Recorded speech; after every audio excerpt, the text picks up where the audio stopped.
Hello, thank you for joining us. My name is Jenny Carlio. I'm the agricultural agent here in Caton County, New Jersey. This is Dr. Robin Brumfield. She is from Rutgers University. She's a specialist in farm management. And tonight we're going to talk about the do's and don'ts of writing a farm business plan. So our webinar objectives, basically what we're trying to do is empower you to write or improve your business plan.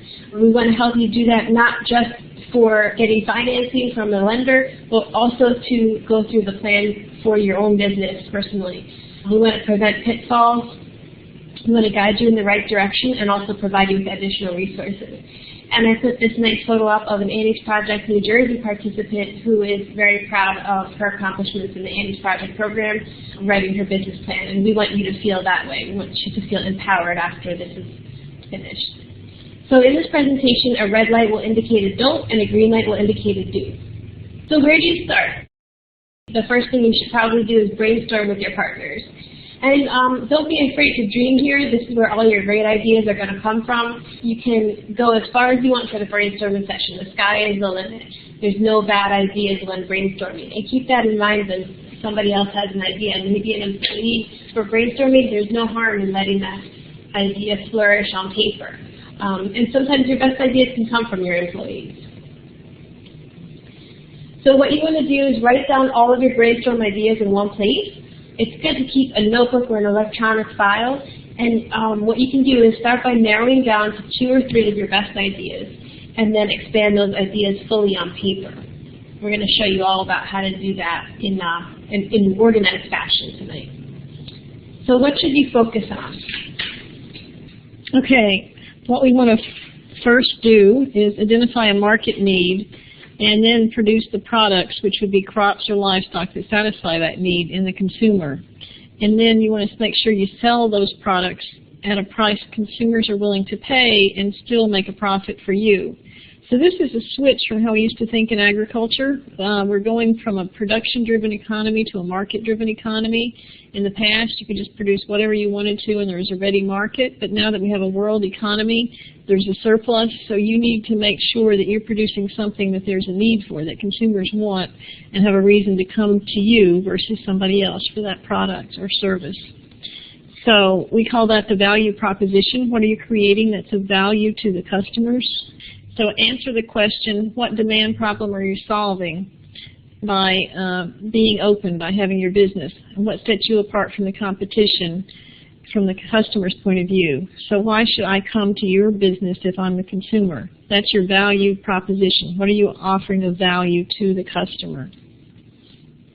You need to, again, focus on, when you're doing your business, your customer, when you're looking at who's going to read your business plan, the reader. What is their perception of your business? Excite them about your new ideas and make sure they're realistic and feasible. And one of the tools that we really like to help you do this is AgPlan, developed by the University of Minnesota. You can see the link here. There's several things that we like about this plan. One, it's free.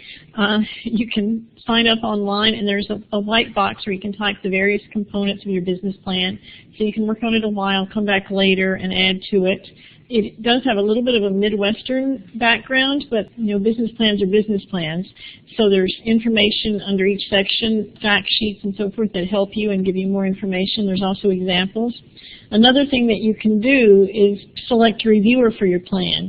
You can simply give the email address of who you would like to review your plan, and somebody from a remote location can look at each section and make some comments to your plan if you designate them a reviewer. Another great thing about AgPlan is that there are tips and there are examples on the site too. So right next to your white box where you're going to write your plan, there's an example already there for you. So the next thing you want to do is write your mission statement. We're going to do executive summary last because that gets worked on last, even though it goes first in the business plan. So a mission statement sets your goals and standards, looks at the future and asks, what kind of business do I want? It's a source of inspiration. That's important to keep in mind. And it provides clear decision-making criteria. Oftentimes, as a business owner, you'll have to make split-second decisions many, many times a day.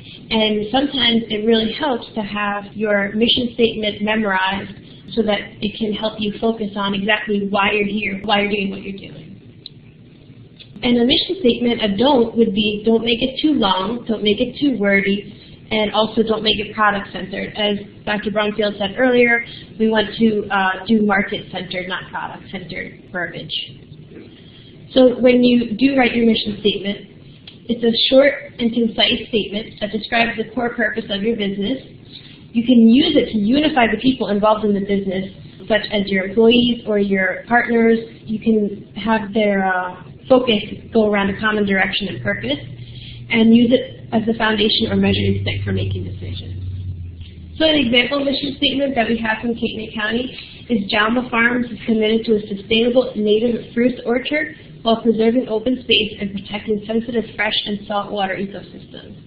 So we like this. One of the reasons is that it can substitute for what we call an elevator speech.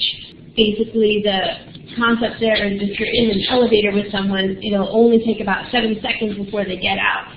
And say they saw the name of your farm on a shirt and they said to you, "Oh, what is that farm?" And you can say your mission statement within 7 seconds, and they'll get off the elevator and they'll have that concept in their head. They'll remember your name and they'll remember what you're all about. Also, hang it up somewhere because it can inspire your employees. I like this mission statement from the Milan Middle School.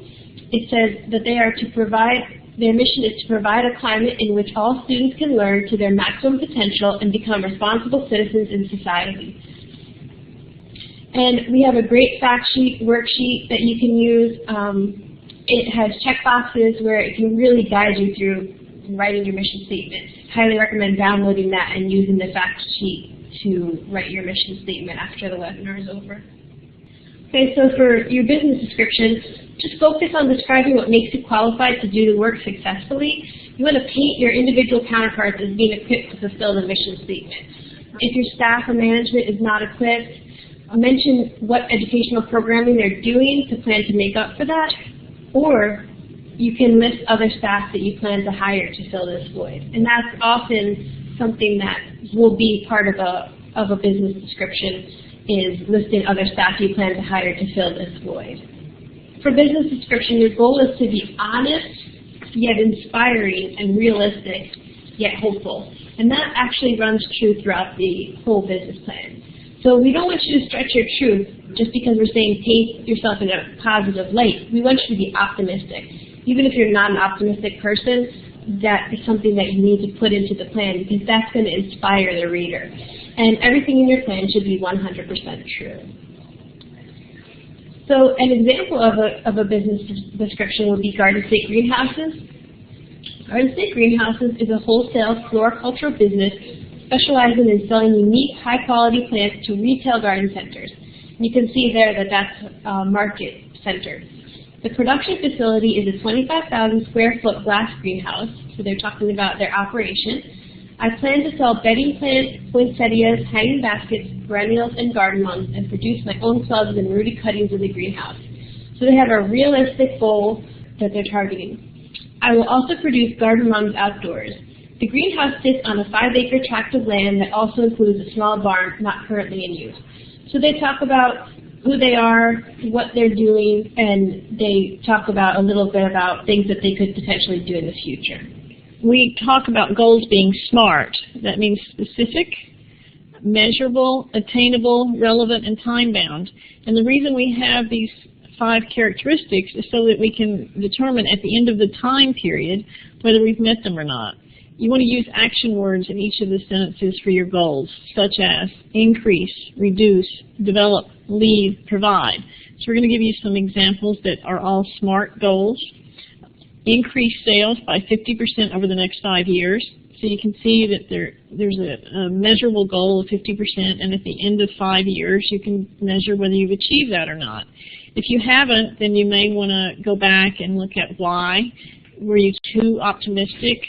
Do you need to reevaluate your goals? Is there something that happened that you didn't anticipate? And you would want to go back and redo your business plan at least every 5 years, if not more. Maybe after the first year if you're a new business. Another one, reduce labor costs by 20% over the next 5 years. Maintain the same level of sales, but reduce costs by 5% next year through inventory management and mechanization. Increase production by 25% within 2 years. Add a new crop, which will add $2,000 to sales within the next 5 years. reduce debt by $2,000 per year, transfer full ownership to the children when the current owners retire within 10 years. Okay, I think the marketing plan is probably one of the most important parts, if not the most important part of your business plan, because marketing is what drives your engine, especially since we are in a consumer-based economy now. Some do's there to ask yourself is, what are the overall goals of your marketing strategy? What conditions is the industry or market currently in? That's the opportunities and threats. How does your business maximize income potential through your marketing? Who is your market? Who are your target markets? Who are your competitors? And what makes your business special? And then why would I, as a customer, prefer to come to your business over your neighbor? And sometimes your competitors aren't just the neighbors that are producing the same things.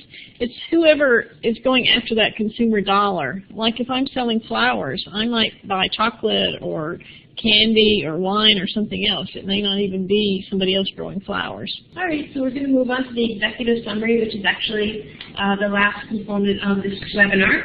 And for the executive summary, it goes first in the package, and it's often the first thing that somebody will read, but you finalize it after the package has been assembled.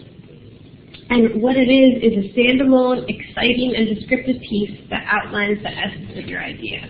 It's a summary of your business idea and the conclusions you've made while working through creating the business plan. Okay, so how do you start? Each one of these questions, answer them in 1 or 2 sentences, the who, what, when, where, why, how, and how much. And when you do that, you can organize it into a nice 1-page summary. You really should, your executive summary should not be more than 2 pages, preferably 1 page. Move out of that site. If you look at the first line, the Annie's Project, if you take off the information /AnniesProject.html, that's the Rutgers Farm Management website, so there's lots of other resources there as well.